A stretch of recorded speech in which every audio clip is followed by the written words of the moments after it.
In this chapter, you will learn how a student can create a new project in her portfolio. On the My Creations Index page, you will see the same navigation bar as in the My Reading Index page, including Home, the storage meter, and language keys. You can also see the title of completed artifacts.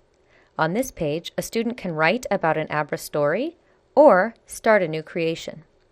Creations can be writing assignments, art projects, and even numeracy activities.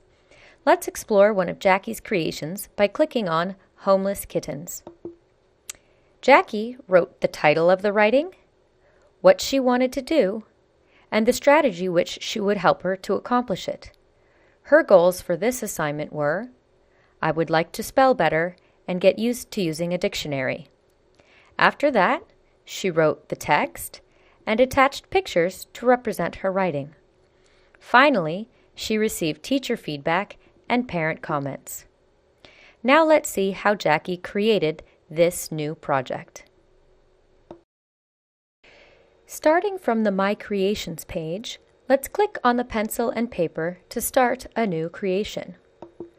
On this new creations page, a student is invited to write the title of her writing as well as her goals for this specific task.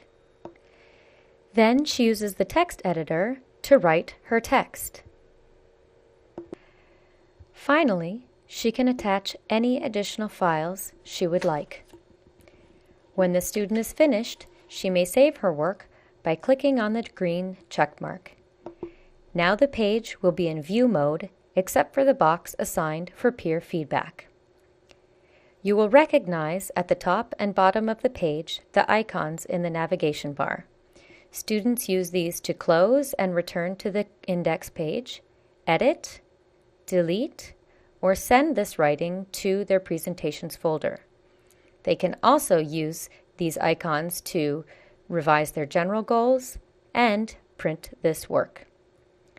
Through this chapter, you have learned how a student can start a new creation in her portfolio. Open your demo account and try it yourself. You can also print these directions to assist you.